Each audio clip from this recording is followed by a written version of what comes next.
Welcome, everyone.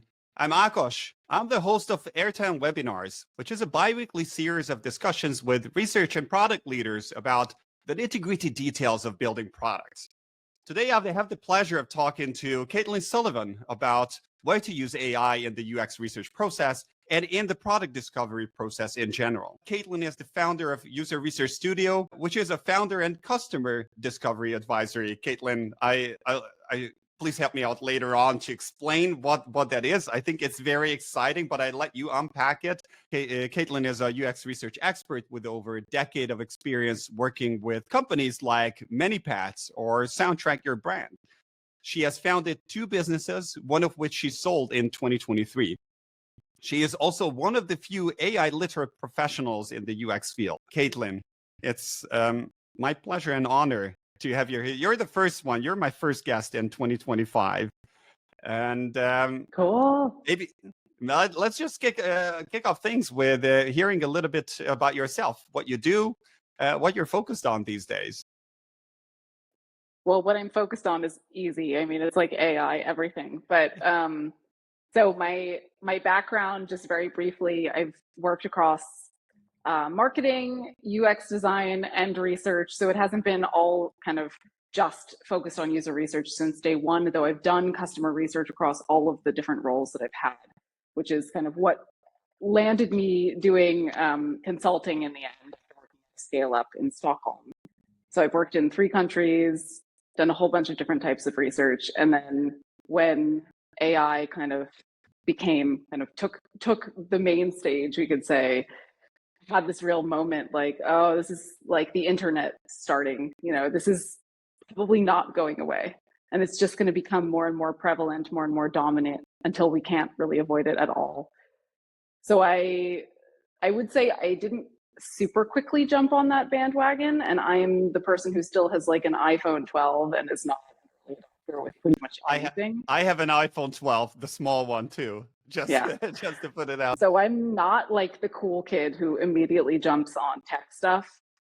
So for me to fairly quickly, not immediately, but fairly quickly recognize that AI was kind of a big thing and I should try to understand this was actually unusual behavior for me. But I did it partly because I figured, I was getting a lot of questions from clients about using AI and whether I trusted it and what I would recommend. And I sort of needed to be able to adapt to that and answer those questions for my clients. But then I started a newsletter because I continued getting questions from fellow researchers, from designers, people feeling rather lost, like kind of drowning in all of this AI news and not really knowing what to make of it, how to start, whether they should invest time in learning AI tools and so on. Amazing. And all these questions from your clients about AI tools is the perfect segue to the first topic I would like to cover with you, because if I'm not mistaken, you tested over 70 AI tools around product discovery. What I'd love to understand is, was there a pivotal moment? You were getting all these inquiries from various directions. Was there a moment in a meeting, anything memorable that you realized, okay, now I just gonna make it into a newsletter. I have to professionalize this and I have to make it something bigger than just experimenting? I don't think it was a single moment, but I think at a certain point I put out a pretty early collection of ChatGPT prompts. And looking back on it now, it's a real cringe moment because it was horrible, but there was so much interest in that. I got over 2,500 downloads of this really quickly. I was giving it away for free for a while and then I was selling it, but there was so much interest and I got so many follow-up questions from that, just from other people who, I connected with on LinkedIn and also via client companies, that it was clear to me that there was just so many unanswered questions and no one was really looking at this from the lens of having done a lot of customer research and being able to evaluate these tools well from experience and so on. So it wasn't a single moment. It was like the buildup of all of these signals that I was getting over time. And actually it was maybe the closest thing to a moment was a friend, Ben, who is a very experienced both quant and qual researcher himself. And he said to me at some point, like, why aren't you diving full full force into this because you're kind of the only person who's talking about this stuff or really diving into it the way that you are. So I think there was a combination of signals from kind of all sides, I would say. Yeah, like some authors, they have this habit, or let's not call it habit, but they make it a rule that there's a certain number of pages that they need to write every week. When you think about testing tools, do you have a rule like that for yourself that like every week I want to see 2 new tools or test new tools, or are you more opportunistic and test tools as they come in your field of vision? I have tried to do that. It's really hard. I think you have kids. I have a very young child, so I will say from my world is not that predictable on a week to week basis. I would love to be able to test like 12 tools per week, but whether I actually have the hours to do that around client work is not a given. So instead of the number of tools, I try to keep a running list of the things that I feel I need to learn.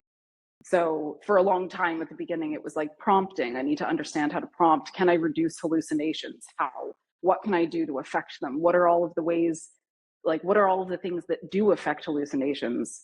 And how many of Mhm. them do I have control over as a non developer, not fine tuning models, things like that. So I have a running list of things like that.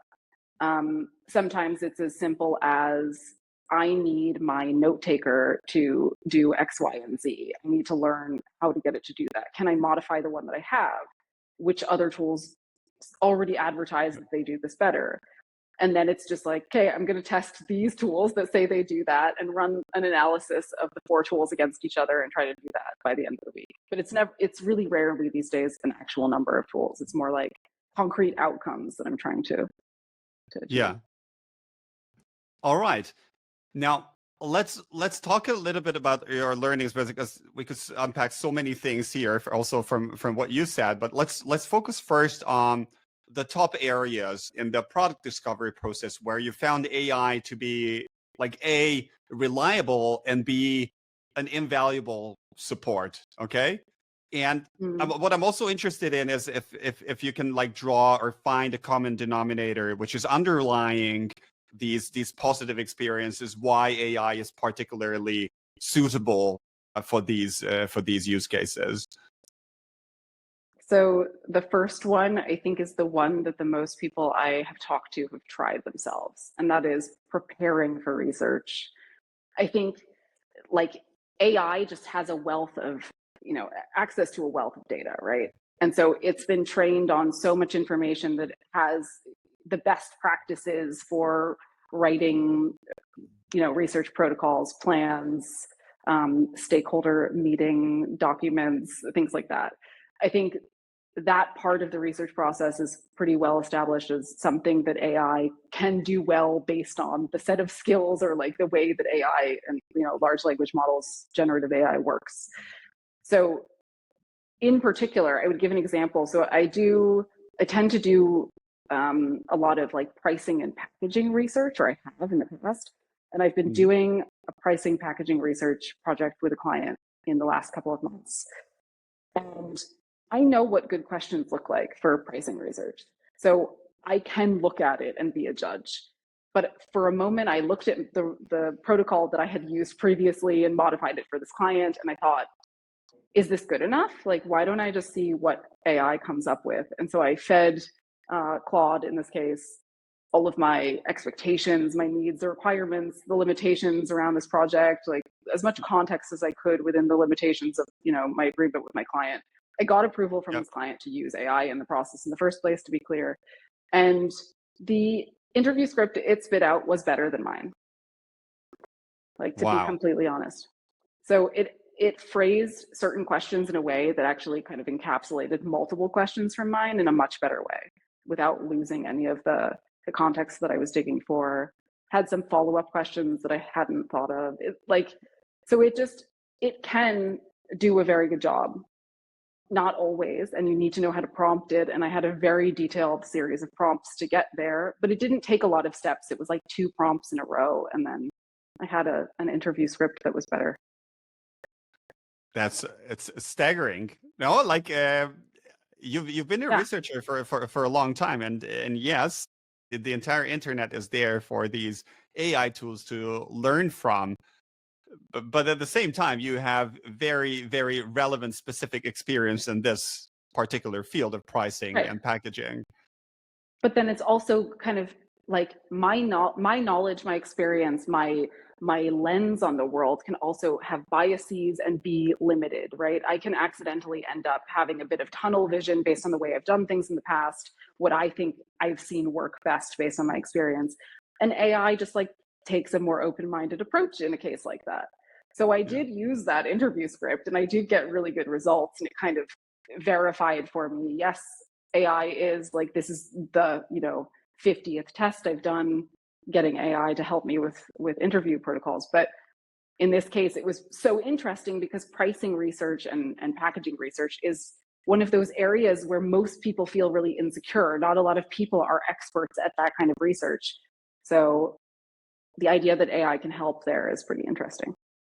Yeah, absolutely. All right. So preparing for interviews and specifically getting your discussion guide ready, or the questions ready for these interviews, were there any other fields and any other steps of the research process where you felt blown away with what you got from an AI tool? So I actually just launched a course on Maven on analysis, synthesis, and reporting, because this kind of like the second half or the back half of the research process is traditionally some of the most time consuming, right? So we spend so much time on analysis, trying to get it right, trying not to leave any thread unpulled.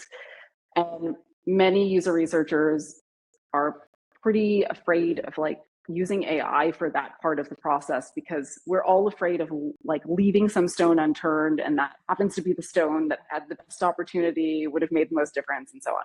There's a real risk of that. I absolutely Yeah. acknowledge that. But I've found in like a lot of meticulous testing with various tools. I mean, I've used Airtime, I've tested it. I use large language models, probably still more than anything else directly. But like, if the prompting is really good, if you know the kind of tactics, how to go about communicating with AI in the best way for the task, you can get such better stuff out of it than what I see if I'm kind of peeking over the shoulder of fellow designers and researchers who are like, I've tried a lot of things and I'm still not getting really high quality results. Or when I compare things side by side, AI really only got 50% of what I got when I ran my own manual analysis. And I understand that in some contexts, it can be trickier and trickier to uncover little kind of tiny nuanced details that make a difference. But I've gotten results like just recently in retesting stuff to prepare for my course. A test I did with Claude doing thematic analysis uncovered every single one of the insights that I had identified, plus two more themes that were like sub themes that I hadn't really seen as their own things, and that's okay. Yeah. But I really appreciated that Claude took a different perspective. Would you? It saw Would, these as sub yeah. themes. Would you have taken the leap of faith of not doing your own analysis and synthesis, but just use Claude or whatever other tool out there and say, okay, Yeah. well, maybe it missed something, but maybe, and let's not talk about you, but when anybody we're doing research, well, we're also humans, right? We also miss things and don't see themes. So would you have taken this leap of faith of saying, okay, I'm not doing it manually any longer, but I'm just feeding that to a tool to find the So themes?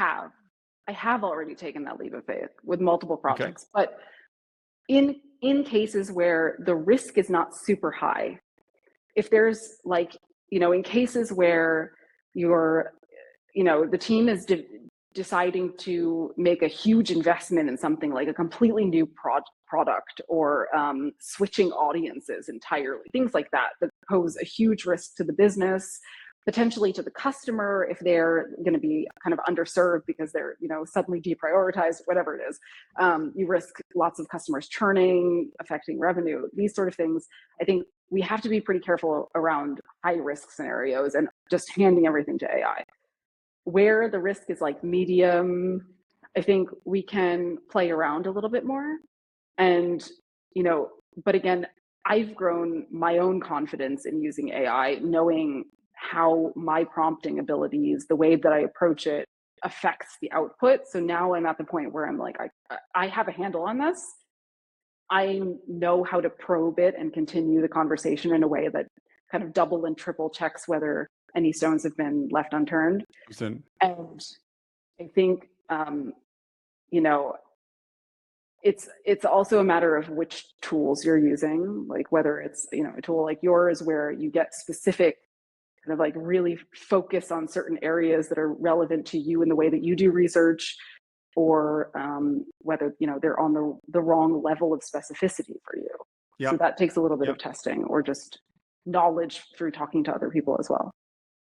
And I think one of the very important points that I'm picking up that you mentioned is that your ability to prompt and check the results and go back, it affects the quality that you get from a particular tool. So we shouldn't be just thinking about, is AI reliable or not, but what's my input that is increasing that reliability and my confidence level that what I got back is good or is good. Is a Yeah. good I analysis. mean, you can speak to this more too, but I mean, I've talked to a lot of founders of these tools as well. I've had so many demos and conversations with people to try to understand more about how their tool works in comparison to others. And I mean, in the back end of most of these kind of tailor-made research tools is also just really good prompting. Not just, right? Like it's actually not a small thing that I want to downplay. It's teams of people working very hard to find exactly the right sequencing of prompts to get you from A to B without you having to put in the work. So either way, it's really good prompting. And there are lots of voices out there saying, you know, like, you don't need to learn prompting in 2025, do this instead. But in the end, it's kind of actually a series of learning how to think very clearly, learning how to identify all of the little steps of your own process workflow way of seeing things, building a kind of standard operating procedure around that for yourself, and then learning how to give it to AI. Yeah. There's a bunch of questions, by the way, about prompting from the audience. I'd like to take those questions as a separate topic in the Q&A section. So we're gonna get back to that. How do you go about AI models being non-deterministic? So does it, have you tried like running the same prompt on a series of interviews to see what kind of variations you get in the themes and in the analysis? And if you've done that, what was your experience? Yeah, so I think the topic of testing in general is really important. I've tried to go about it as systematically as I can, but as you said, like you get different responses every time, and it becomes really difficult to test. You know, I test this in ChatGPT on a Monday, and on a Tuesday, the results are slightly different just because it's in a different mood or whatever it is. So I have like a testing framework that I created for myself. I have like a little worksheet. I have a way of evaluating things, and it's not a perfect science, but yes, I try to come up with a test protocol. Like for example, like I'm doing thematic analysis, and I want to see which of these tools does it best for me based on the level of granularity I need, which is closest to my manual analysis. And I will go through with 3 or 5 different sets of interview transcripts and apply the same sequence of prompts in all of them, kind of side by side, or one day after the next, depending on how long it takes. Yeah, thank you. One shout out to the audience. I already see that a bunch of you started liking questions. I think it's a great way. I don't have an upvoting system in StreamYard, but if you like a question that somebody put in there, please put a like. And I know that if I see a high number, then it's something that many people are interested in. So you help my job and Caitlin's in the end to tackle those questions. All right. Let's talk about the opposite experiences, devastating experiences. Are there any areas in the product discovery where you say like, hey, stay away, just don't go for AI when you do this because it's not there, or Yeah. other reasons. I think it's not so much it's not there as be careful when you just don't know what you're doing. I think like one way that I think people are making a really big mistake with AI is trying to use it to replace themselves in tasks or processes where they are not an expert. There's this idea, like I was just saying, around pricing questions, like writing an interview protocol for pricing or repackaging research, which has a huge effect potentially on my client, either positive or negative. If they redesign their service tiers based on the research I did, and it's not a good idea, like the way that they do it, or what I've found is not truthful, not accurate, and leads them down the wrong direction, that has a huge business impact for them that's negative. So I have to be careful there. I used it for that because I'm quite experienced in that. I'm not the world's top expert, but I'm pretty experienced. I have experience in that. I see a lot of product teams and design teams, especially with people who've done some research, but not a lot, not a ton, not enough for me to say you're really an expert at interviews, for example, overusing AI or getting very excited about the promise of AI to kind of replace themselves in these effort-heavy research processes. But they don't always know what good looks like. They don't know how to be a really reasonable judge of the output quality. Yeah. And so I think that's where we just need to be careful. I haven't personally had any really devastating experiences, maybe partly because I'm a little bit cautious. Like I know where I'm not an expert and I'm not going to use AI to do those tasks for me and risk getting it really And wrong. you're also senior, right? You have something to compare AI results with from your past experience and past projects. Yeah. So there's a lot of like built up experience and kind of product sense or customer sense for me. So if you personally don't feel like you have that, it's going to be a lot riskier for you to use AI in certain processes where you can't be a good judge. And I would say that's the biggest kind of risk of devastation in my book. But the other thing that I would say is I did a study around AI moderators in November and December. So I tested kind of semi-publicly, I shared the report with my newsletter and all the people who participated. So I had over 60 participants testing 5 AI moderation tools with me. So they basically chatted or talked out loud with a bot. And some of the results there on the devastating side were that a few participants, it wasn't a lot, but a few participants had an experience where they felt that it was a little jarring, it was a little uncomfortable kind of recording their voice, but speaking to a screen and not having a human there responding to them. And the responses, the follow-up questions they were getting from the AI moderators sometimes felt like they weren't really listened to. It was just an automatic bot-like response going, you mentioned X, and then having some sort of very templatized response. So I think we have to be careful there. I mean, most people are still not using AI moderators. This still feels very out there for a lot of people. But I think as more people warm up to the idea, we have to be careful about the situations we use those tools in and how our customers are likely feeling in the moments when we serve them with a bot to have a chat with instead of a human being. Yeah. I ran an interview study, like 10 interviews in the last 2-3 weeks, and it was for a health tech company. Interestingly enough, and this is not something that I explored, but multiple people commented on how great the customer service was. And in particularly, they hated the chatbot, not their chatbot, but chatbots in general. They said they never solve your problem, they waste your time. But as soon as they got to a human being, they were blown away by the positive experience. And then so what you mentioned there is this feeling of awkwardness to interact with an AI. I think what I've experienced and seen is that it already starts with a chatbot when you click on the little icon on any website, with a lot of people having the immediate assumption that, okay, I'm just wasting my time here because ultimately this is an engaging FAQ, but they're not going to really be able to solve my problem.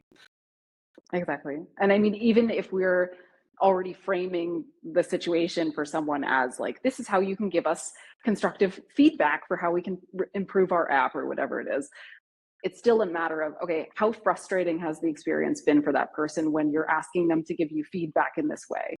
Is it really better to serve them this kind of interface, this interaction, or like, should a human being actually follow up with them? Okay. Is there a risk of churn? Are they extremely upset? Have they had a really irritating experience over multiple touch points with you so far? You know, we have to consider those things and whether AI is appropriate from a more human perspective and not just like quantifying time as an ROI and things like that. Yeah.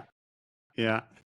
Caitlin, you already alluded a few times about having some sort of an approach to test AI tools. And I would love to dig into that because I think anybody out there who's thinking about, shall I use tool A or B, for them having a playbook or a blueprint from someone like you, it would be extremely valuable. How to think about, is this a good result that I'm getting?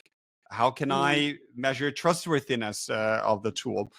So let's talk a little bit about that. When you see a new tool, let's say you close your laptop, this webinar is over tomorrow morning. You open it, and bam, there's a new tool that you want to test. How do you think about the steps that you do in these testings? I try to think about what I would want out of it. If, you know, what would I be trying to get out of it? What would my client want out of it if I were doing this myself? So I always start, you know, what would a baseline, a kind of control look like here? I ask myself if I could do that. Like, could I do, for example, the manual analysis? How long would it take? Because then I have a more reliable kind of control to weigh everything against. That would be a better experiment, right? But time doesn't always allow for that. Sometimes I'm just testing 10 note takers in a week and I want to choose one, and I kind of need to be able to just evaluate them against each other and my initial expectations. But, you know, like you mentioned trustworthiness, and I think I advise a handful of AI founders right now who are making user research tools. And the question that comes up all the time is like, how can we improve or increase trustworthiness among people doing research? I think trustworthiness is made up of a few parts. So within my framework, some of the things that I try to measure in a kind of percentage or a rating scale are accuracy. So did I find hallucinations? If so, how many? Like, of all of the observations, what percentage was hallucinated, or what percentage of quotes was, you know, unattributable to a participant? The depth, was it deep enough that I could say, yes, I trust this because there is the level of detail I would have found on my own that backs up the claims enough that I can rely on it, sort of that sort of thing. What else? Accuracy, depth. I think like depth kind of correlates with quality to me, because when I hear other researchers talk about like, well, how can you be sure that the quality is high enough? It usually has to do with getting beyond superficial insights and analysis, for example, getting the details that a human combing through the data bit by bit will actually uncover and making new connections. So the depth is really important to me. And I'm really clear on the level of depth that I am capable of digging out of data. So I've kind of decided it's like an 8 or a 9 out of 10 typically. And so I actually use that in prompts, like trying to get it to understand what an 8 out of 10 looks like and dig out themes and analysis that matches that.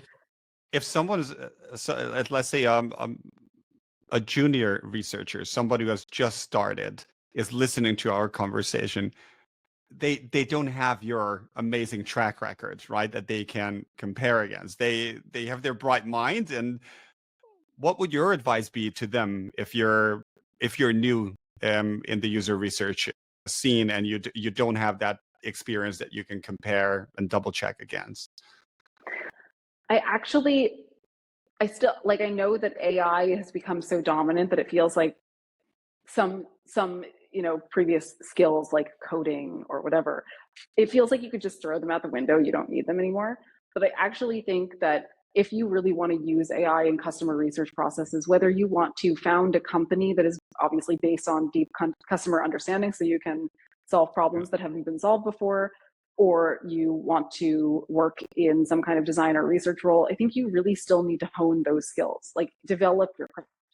Because yeah, I have a hard time seeing where junior people fit in where AI is taking such a dominant role. I think you kind of need to be able to accelerate your own skill development without AI in the equation. Understand what a good interview looks like. Understand how to analyze your data in ways that are reliable and deep enough to make real business decisions on. Like, find a few points like that are just kind of key stepping stones to then be able to use AI because you can evaluate it. Yeah. The last point on the agenda are skills that you need to be a good user of AI tools. Now, I saw a bunch of questions related to that. So how about we transfer to the Q&A part? And I'm going to start throwing balls at you at light speed. No, jokes aside. There are so many questions. I try to merge them together for Caitlin. Okay, and then we try to cover them. And the first major topic that popped up early in the conversation is related to prompting. And the questions relate to what is important to consider when you want to create a good prompt. Yeah. I would say, so there are a lot of YouTube videos. Like, quite honestly, you can learn how to prompt pretty well for free on YouTube. For complex tasks, though, and I would say, for example, doing research analysis is a complex task because it is a multi-step task. If you are doing thematic analysis, you're starting by familiarizing yourself with the content, then you're coding it, and then you're getting into themes, and then you're looking for sub-themes, right? You're like finding different ways to group things. Do these things belong together or that way? In what kind of level of categorization are we making here? And then you're fitting them maybe into back under the hood of whatever your research objectives were or the specific outcomes you needed. So that's many steps. And so just generally, I always recommend using chain of thought prompting, which breaks everything down into multiple steps so that AI doesn't get overwhelmed by you throwing everything into the world's longest single prompt. That across the board works better. So could you explain what chain of thought prompting is and how that works? So instead of trying to tell AI, so I want you to do thematic analysis, and here's my set of transcripts or whatever. I want you to do these tasks 1, 2, 3, 4, 5, 6, 7, 8, 9. Please keep these guidelines in mind. 1, 2, 3, 4, 5, 6, 7, 8, 9, 10. Format it like this in a table first, and then follow that by structured text using these headings and so on. That's a lot of information. I always recommend that, you think about how common this analogy is, saying, well, AI is like an assistant, or it's like an intern, or it's like a junior level team member. I think that's actually quite accurate because you're working with someone who's like kind of a librarian of the internet's knowledge, but doesn't actually know what good looks like, doesn't know exactly what you have in mind when you tell it to do a task. So you need to break it down for them. And if you can kind of break your complex task into bite-sized bits and really spell out, like, first you're going to do this one, and then when you're done with that, you bring it back to me and we're going to look at it together, and then I'll tell you what the next step is. It makes it much easier for AI, just like a junior person without a lot of experience, to, instead of trying to like remember all the details and then forget half of them on their way out of your office or whatever, you do one thing at a time, and therefore it can do everything more thoroughly. That's the overall win at the end. When we talk about specific approaches, Yash mentioned the race framework. Do you have any experience with that? Any thoughts? that you can share? I use more specific information. So I don't just do, I mean, role, I pretty much always use a role, at least for the first prompt in a chain of thought prompt. The task, I mean, I usually put the context first. I find that that works better. So, and in context, there's like multiple pieces of information. So if I'm using it for research specifically, I want it to understand what the research objectives were, a little bit of background information, like where is the company right now? Why did we decide to do this research? What do we already know maybe about this audience or whatever we're trying to understand more deeply? So there's like more than just, you know, when you see tutorials for using ChatGPT to write copy or, you know, a LinkedIn post, it's pretty straightforward and you can use that framework. But if you're doing more complex research tasks, I think you need to include multiple kind of pieces of information within the context, not just like a two-liner. And then I always include format because it makes the output just much easier for me to kind of copy paste and use directly. What else? I usually add guidelines around what good looks like. So an example, like I mentioned before, like with thematic analysis and like you need to deliver me themes and sub-themes on an 8 out of 10 level of granularity, things like that. Yeah. Like good Almost like this acceptance thing. criteria. No, like acceptance criteria for Jira Very tickets. much. Like Yeah. what is good? If you tell it, I need you to deliver me detailed insights on churned customers, like what is detailed? What does that mean to you? What are the acceptance criteria to tell it whether the detail was on the right level or not? So those are the kind of things that I think about. And that's why I said earlier that I think, so coming back to skills, I think if you don't feel that you're a clear thinker, learn to be a clear thinker. Learn to break down your own thought process and document it, because that's kind of the groundwork for writing good prompts for AI. Yeah. Yeah.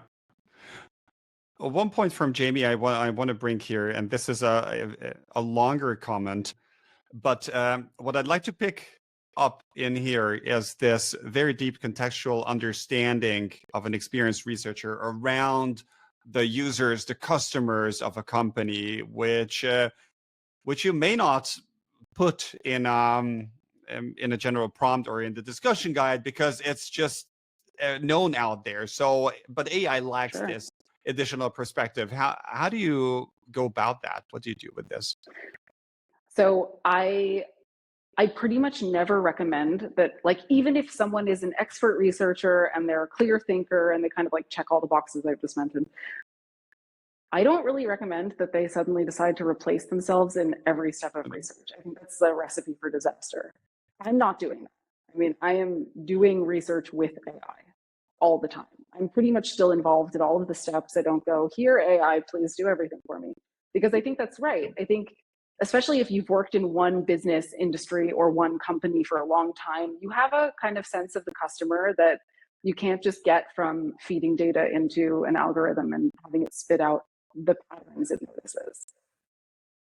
On the other hand, I mean, there's a lot of benchmarking tests out there of large language models that show what kind of tasks AI excels at and which ones it doesn't. And on the quantitative side, I mean, tests have shown recently that it performs better than, you know, junior and mid-level data analysts, for example, and it's only kind of outperformed by the top experts by like 2% or something like that. So I think it's not fair actually to say that, like, you know, when people, I'm not saying that quote said this, but a lot of people are like, AI can't do research like a researcher, and it's like, which research and which researcher? Because you can't really just have a blanket statement like that. So my more direct answer to that is yes, like, keep yourself in the research, please, because I'm not removing myself from the research. When I'm using AI to support me in the analysis process, it's like I've done the interviews, or someone working with me has done the interviews. They have been in the sessions. They have a gut feeling a little bit for how they went, what the vibe was. They can skim through the things that AI spits out and say, I feel like it's missing something. Like, there was this little bit that I feel like I recall from a few sessions, and I don't think that AI got that. So And all those facial expressions, no, and change of tone that you may notice, but AI doesn't yeah, necessarily pick it up from the transcript. yeah, for sure. Absolutely. All right, let's name the elephant in the room: privacy. Yeah, I'm sure you mentioned that you asked the consent of your client to use yeah. AI for finding themes. How do you work? How do you manage privacy of using AI tools? I mean, I anonymize everything I can. I mean, I think this is a pretty standard step in research when you're working as a research. So that doesn't feel like strange or new around AI. I'm more cautious. I think harder about whether, like, I've used temporary chat or like disabled certain settings in ChatGPT or Claude to make sure that everything is private. Or I ask, if I'm working with a team for a longer period of time, I ask for access to whatever tools they're using, like the model that they have a corporate license with, because that is automatically more secure. There are agreements blocking OpenAI from pulling that data into their, model training. So but I always ask. I mean, I have a very clear disclaimer or like confidentiality and kind of request for consent around AI, even when someone just books like one chat with me. That's like right there saying, I use an AI note taker. Like, I need you to know that. So I think we have to ask for permission. The space where I think it's getting a little hazy and it feels difficult, like as the researcher, it feels difficult to add more and more information disclosing the use of AI in every interaction with like my clients' customers or coaching, my clients to do that, even though that's the most ethical practice. Like putting everywhere to their Yeah. telling their customers everywhere, like, we're using AI more and more in all of these processes, and trying to spell out where that is. I think from the participant's perspective, it feels really scary and starts to feel overwhelming. I think it will become Yeah. more and more normal, but we're at this moment where we have to do that to be really ethical, and it's not without friction. Yeah. And for me to understand here, if you take, let's not talk about your example, but if we feed information transcripts into AI, do these providers use that information to train their models? Am I like passing, even if I anonymize it, am I passing on some valuable knowledge that from my company and just publish it in a way? If you don't have certain settings on, I don't trust it not to use it. So like, I use temporary chat in ChatGPT. I actually don't use ChatGPT for a lot of certain research Mm. processes with my clients' data, because I have a lower trust in OpenAI based on their kind of philosophy around their development of AI. I trust Anthropic, the maker of Claude, a lot more. But generally, you should always look at the settings you have in your profile and what their privacy policies say about the use of your data. I think the one thing I would say is that when most of us work with companies that have connected a lot of SaaS tools, like, there are lots of third-party operators already using your company's and your clients' data in lots of data transactions all over the place. So I think the question you phrased is more about the training of the model, which I think is the most relevant part of it, but people kind of Yeah. talk about it more generally about like the data leaking and things like that. I think there's already a lot of data being transferred all over the place.